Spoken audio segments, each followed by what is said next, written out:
साथियों, आज हम बात करने जा रहे हैं माननीय सुप्रीम कोर्ट के बहुत ही महत्वपूर्ण निर्णय के संबंध में। सन 1981 में बॉम्बे में माननीय मुख्यमंत्री के द्वारा आदेश दिया गया, घोषणा की गई थी कि फुटपाथ और झुग्गी झोपड़ियों में रहने वाले व्यक्तियों को बेदखल किया जाए। केस का नाम है ओल्गा टेलेस बनाम Bombay municipal corporation AIR 1985 SC। साथियों, इसमें होता क्या है कि 1981 में महाराष्ट्र राज्य में, कहां की बात है? महाराष्ट्र की बात है। महाराष्ट्र राज्य की बात है। महाराष्ट्र राज्य और बॉम्बे नगर निगम, महाराष्ट्र राज्य और बॉम्बे नगर निगम ने बॉम्बे यानी मुंबई में जो फुटपाथ में रहते थे, कहां रहते थे? फुटपाथ में रहने वाले, जो बाहरी व्यक्ति फुटपाथ में रहते थे, जो व्यक्ति झुग्गी झोपड़ी में रहते थे, कहां रहते थे? झुग्गी झोपड़ी में रहते थे, उनको बेदखल क्या करने? बेदखल यानी मुंबई से बाहर करने के लिए कार्यवाही करने का फैसला महाराष्ट्र राज्य और बॉम्बे नगर निगम के द्वारा लिया गया। इसके अनुसरण में जो तत्कालीन मुख्यमंत्री थे, जो मुख्यमंत्री थे महाराष्ट्र के, AR अंतुले। कौन थे उस समय मुख्यमंत्री? AR अंतुले। इनके द्वारा 13 जुलाई को एक घोषणा कर दी गई। 13 जुलाई को एक घोषणा कर दी गई और घोषणा यह थी कि झुग्गी झोपड़ियों और फुटपाथ पर रहने वालों को बॉम्बई से यानी बॉम्बे से बेदखल करके उन्हें उनके मूल स्थान पर निर्वासित करने का आदेश, यानी मुंबई, सीधी सी बात है, बॉम्बे से बेदखल करने के लिए आदेश हुआ।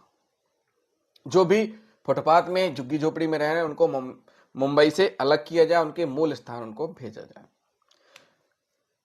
मुख्यमंत्री की घोषणा के बाद राज्य सरकार और जो राज्य सरकार और बॉम्बे नगर निगम, जिसे की कार्रवाई करनी थी,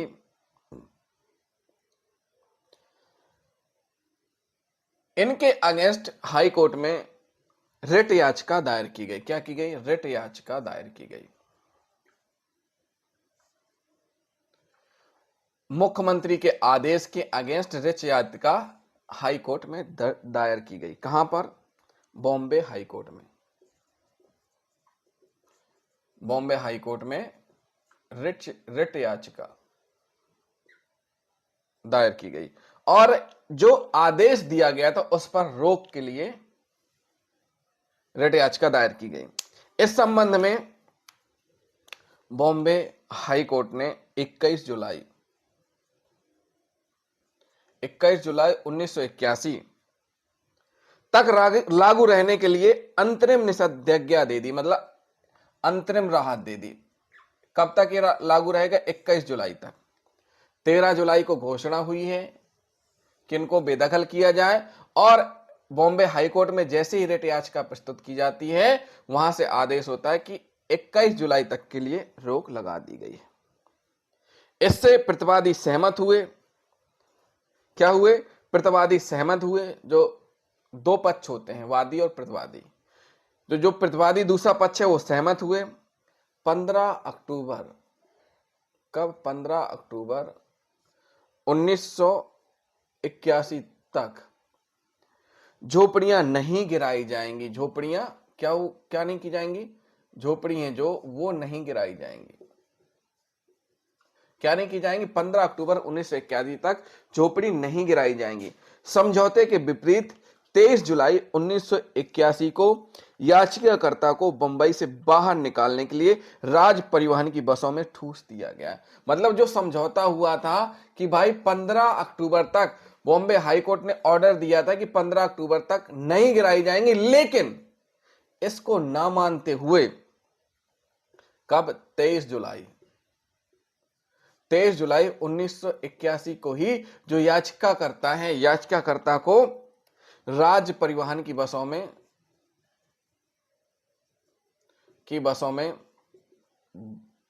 जबरदस्ती बिठाल दिया गया, ठूस दिया गया है। याचिकाकर्ता ने प्रतिवादी की कार्रवाई के इस आधार पर चुनौती दी, जो प्रतिवादी ने जो कार्रवाई की उसको इस आधार पर चुनौती दी कि यह जो कार्य किया गया है किसके द्वारा, बॉम्बे नगर निगम के द्वारा, राज्य और बॉम्बे नगर निगम के द्वारा जो कार्य किया गया है 23 जुलाई 1981 को राज्य परिवहन की बसों में याचिकाकर्ताओं को बिठाल के जबरदस्ती बाहर निकाला गया है, बाहर निकालने के लिए उसमें बिठाला गया। तो याचिकाकर्ता ने प्रतिवादी की कार्रवाई के इस आधार पर चुनौती दी कि यह संविधान के अनुच्छेद, जो संविधान का हमारा अनुच्छेद 19 है, अनुच्छेद 19 और अनुच्छेद 21 का उल्लंघन है। किसका?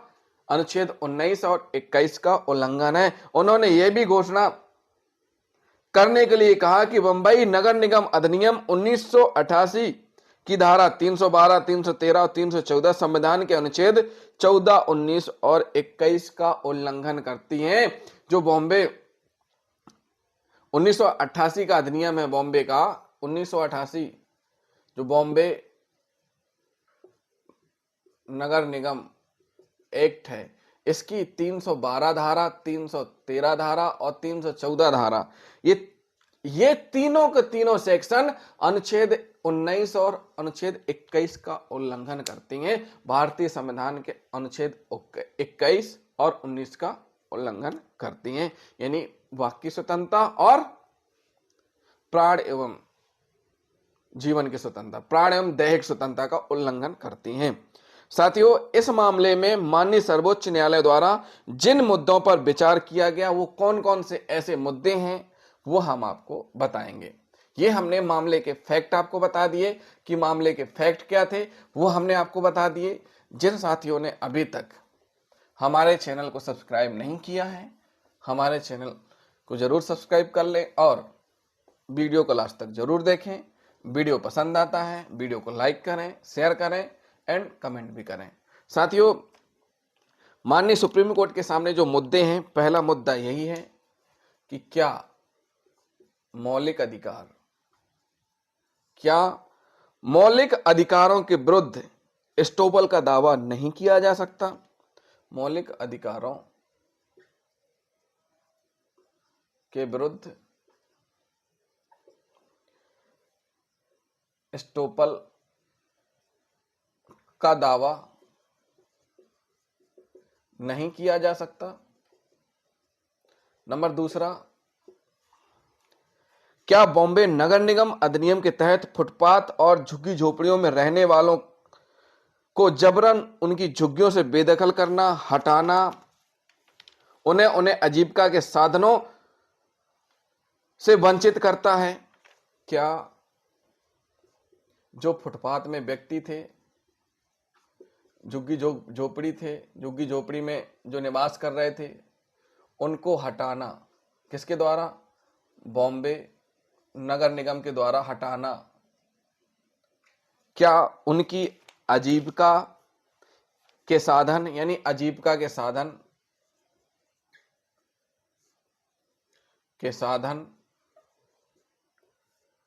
और जीवन के अधिकार से वंचित करता है? जीवन के अधिकार से वंचित करता है। मतलब ये कि जिस प्रकार से इनको हटाया जा रहा है तो उनके आजीविका और जीवन के अधिकार को वंचित करता है। नंबर तीसरा मुद्दा यही था कि जीवन के अधिकार का अर्थ क्या भारत के संविधान के अनुच्छेद 21 के तहत जीवन के अधिकार में आजीविका का अधिकार शामिल है? जो अनुच्छेद 21 है, अनुच्छेद 21 है, इसमें अनुच्छेद 21 में क्या आजीविका का अधिकार शामिल है?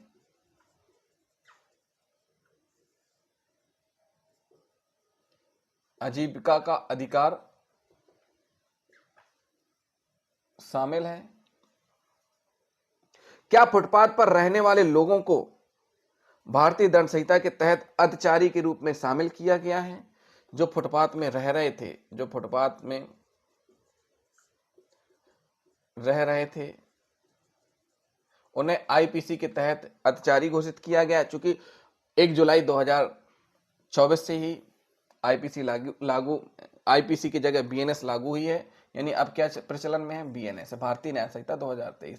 ये चूंकि 1921 का मैटर है, उस समय आईपीसी प्रचलन में थी। तो क्या आईपीसी के तहत औपचारिक रूप में शामिल किया गया है? फिर प्रश्न ये उठता है, क्या प्रक्रियागत रूप से अधिकार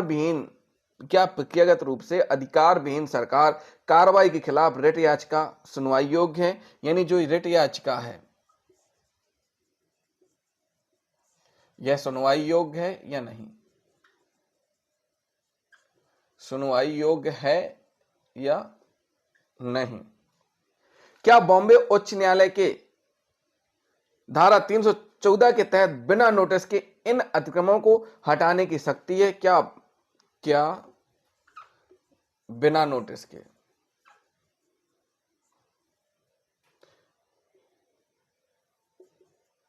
क्या बिना नोटिस के मतलब बिना नोटिस के अतिक्रमण हटाया जा सकता है?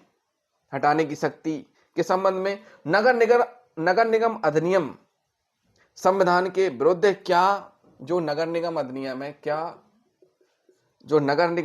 है, नगर निगम एक्ट है, संविधान के विरुद्ध है? जो नगर निगम अधिनियम संविधान के विरुद्ध है। प्राकृतिक न्याय का बहिष्कार किस हद तक स्वीकार होगा? यानी जो प्राकृतिक न्याय का बहिष्कार किस हद तक स्वीकार होगा? प्राकृतिक न्याय का जो बहिष्कार है किस हद तक स्वीकार होगा?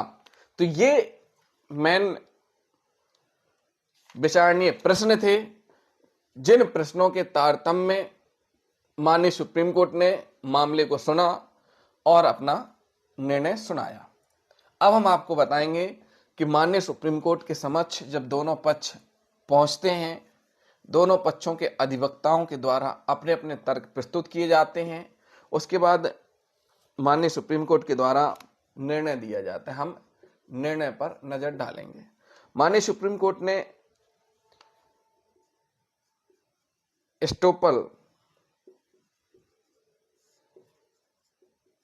एस्टोपल पर न्यायालय ने सरकार के एस्टोपल के तर्क को खारिज करते हुए कहा कि संविधान के खिलाफ कोई एस्टोपल नहीं हो सकता। यानी एस्टोपल का जो तर्क है वो खारिज हुआ है। क्या हुआ है? न्यायालय ने सरकार, यानी जो महाराष्ट्र राज्य है, महाराष्ट्र राज्य के जो एस्टोपल का जो तर्क है उसको खारिज कर दिया गया और कहा कि संविधान के खिलाफ कोई एस्टोपल नहीं हो सकता।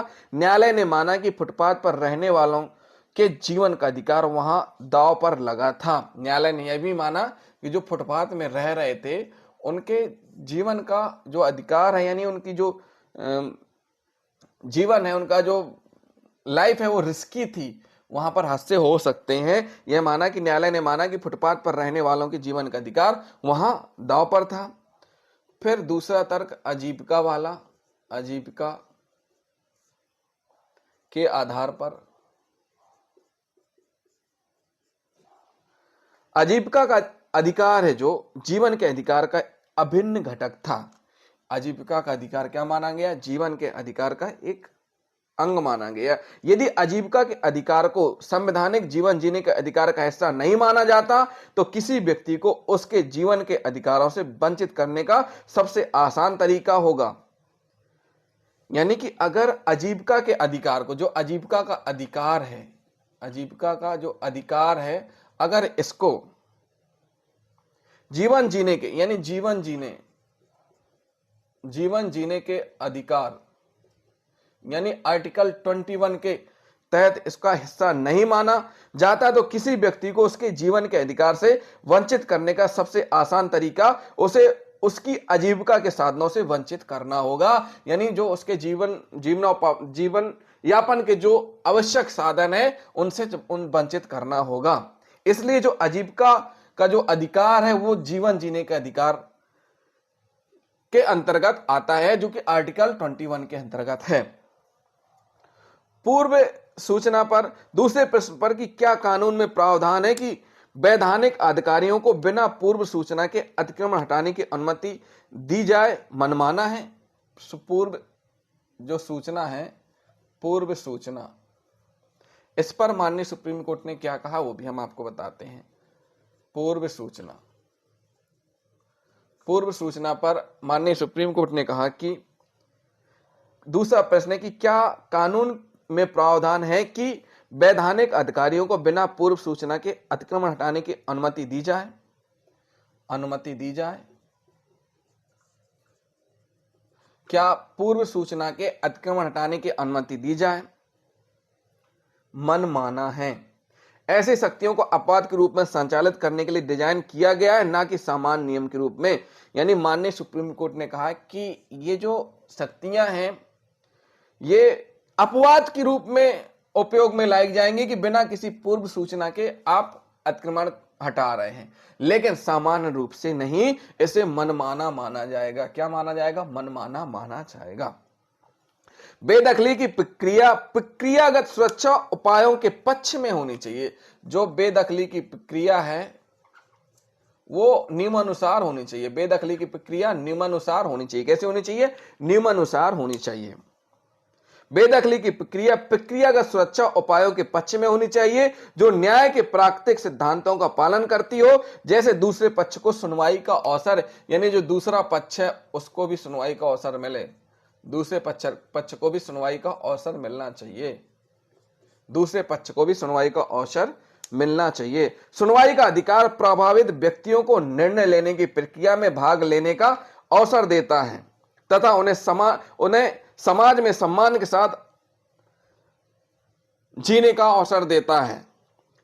सम्मान के साथ अपनी बात कहने का अवसर भी प्रदान करता है। साथियों, सुनवाई का अधिकार प्रभावित व्यक्तियों को निर्णय लेने की प्रक्रिया में भाग लेने का अवसर देता है तथा उन्हें सम्मान के साथ अपनी बात कहने का अवसर प्रदान करता है। माननीय सुप्रीम कोर्ट ने यह भी कहा कि भाई जो पूर्व सूचना के बगैर अतिक्रमण हटाया जा रहा है वह एक अपवाद के रूप में है। समान रूप से इसका उपयोग नहीं किया जा सकता है। अतिक्रमण पर माननीय सुप्रीम कोर्ट ने क्या कहा? अंत में अदालत ने अधिकारियों द्वारा फुटपाथ पर रहने वालों को मात्र अतिक्रमणकारी मानने पर जोरदार आपत्ति जताई। सर्वोच्च न्यायालय ने फैसला सुनाया कि फुटपाथ पर रहने वाले लोग बेबसी के कारण फुटपाथ पर रहते हैं। यानी किस कारण रहते हैं? बेबसी के कारण। बेबसी के कारण लोग फुटपाथ पर रहते हैं। फुटपाथ पर बेबसी के कारण लोग रहते हैं और उनका उद्देश्य किसी को अपमानित करना, डराना या परेशान करना नहीं है। जो फुटपाथ में लोग रह रहे हैं उनका काम किसी को डराना, किसी का अपमान करना, किसी को परेशान करना नहीं है। वे फुटपाथों पर रहते हैं और कमाते हैं क्योंकि उनके पास शहर में छोटी मोटी नौकरियां हैं और रहने के लिए कहीं और जगह नहीं है। तो साथियों, माननीय सुप्रीम कोर्ट ने इस प्रकार निर्णय दिया और जो महाराष्ट्र राज्य ने मनमाना आदेश निकाला था, घोषणा की थी, मुख्यमंत्री ने उस आदेश को निरस्त किया कि इस प्रकार से अगर आदेश दिया जाएगा तो इससे आर्टिकल 21 और आर्टिकल 19 का हनन होगा। न्यायालय ने फैसला सुनाया कि मौलिक अधिकारों के खिलाफ कोई रोक नहीं लगाया जा सकती। जो मौलिक अधिकार है उनके खिलाफ कोई रोक लगाई नहीं जा सकती। फुटपाथ में रहने वालों की आजीविका का अधिकार है, जिसे जीवन के अधिकार के दायरे में माना जाता है। न्यायालय ने इसके अलावा वैकल्पिक पुनर्वास को प्रोत्साहित किया कि भाई आप फुटपाथ से हटा रहे हैं, उनको वैकल्पिक पुनर्वास करो, उनको ऐसी जगह घर दो, उनको ऐसी जगह बसने के लिए घर बना कर दो, जगह दो, जिससे कि फुटपाथ पर लोग ना रहें। न्यायालय ने व्याख्या की बॉम्बे नगर निगम अधिनियम 1888, जो बॉम्बे नगर निगम अधिनियम है 1888, साथियों ये 1888 है, हमने गलती से 1988 बता दिया है। 1988 नहीं है, 1888। क्या है? 1888 है, वो गलती से निकल गया है। 1988 की जगह क्या है? 1888। जो बॉम्बे अधिनियम 1888 है। 1888 की धारा 314 नगर आयुक्त का विवेकाधिकार है और इसे उचित रूप से लागू किया जाना चाहिए। 1888 जो 18 बॉम्बे नगर निगम एक्ट 1888 की धारा जो 314 है नगर आयुक्त के विवेकाधिकार के लिए है और यह सही तरीके से उचित रूप से लागू की जानी चाहिए। इसके अलावा न्यायालय ने यह भी कहा कि चूंकि याचिकाकर्ता अपनी इच्छा से नहीं बल्कि अनैच्छिक कित्तों के कारण झुग्गियों में रहते हैं जिसमें दुर्भाग्यपूर्ण इरादे शामिल नहीं थे, इस प्रकार आपराधिक अतिक्रमण नहीं है, आपराधिक अतिक्रमण भी नहीं है क्योंकि वह मजबूरी में रह रहे हैं, आपराधिक अतिक्रमण नहीं माना है। इस मामले द्वारा निर्धारित सिद्धांतों की पुष्टि के बाद कई मामलों में की गई इस मामले का उपयोग कई निर्णयों में किया गया जिसके कारण बिना किसी समझौते के लोगों को बेदखल नहीं किया जा सकता। साथियों, बिना सुने किसी को बेदखल नहीं किया जा सकता। इस मामले द्वारा निर्धारित सिद्धांतों की पुष्टि के बाद कई मामलों में की गई जिसके कारण बिना किसी समझौते के लोगों को बेदखल किया गया था। उदाहरण के लिए नर्मदा मामलों में कई बेदखल लोगों को ठीक से बसाया नहीं गया। इस मामले में सामाजिक अधिकारों को आगे बढ़ाने के लिए नागरिक और राजनीतिक अधिकारों के उपयोग के उदाहरण के रूप में व्यापक रूप से उद्धृत किया जाता है, लेकिन पुनर्वास के अधिकार के लिए प्रावधान करने में इसकी विफलता के कारण इसे समस्याग्रस्त भी माना जाता है। तो साथियों, ये बहुत महत्वपूर्ण निर्णय था जिसमें माननीय सुप्रीम कोर्ट ने कहा कि इस प्रकार से फुटपाथ में रहने वाले व्यक्तियों को नहीं हटाया जा सकता क्योंकि वह मजबूरी में रह रहे हैं, बेबसी से रह रहे हैं, उन्होंने कोई आपराधिक अतिक्रमण नहीं किया है। झुग्गी झोपड़ियां जो बनाई हैं उनके पास इतनी इनकम सोर्स नहीं है कि वह बड़े घर बनाकर रह सकें, उनके पास इतनी जीविका के साधन नहीं है कि वह बड़े फ्लैटों में रह सकें, इसलिए उनके द्वारा जो अतिक्रमण किया गया वो आपराधिक अतिक्रमण नहीं है। तो साथियों, जिन साथियों ने अभी तक हमारे चैनल को सब्सक्राइब नहीं किया है, हमारे चैनल को जरूर सब्सक्राइब कर लें और वीडियो को like and share and comment करना ना भूलें। थैंक यू साथियों।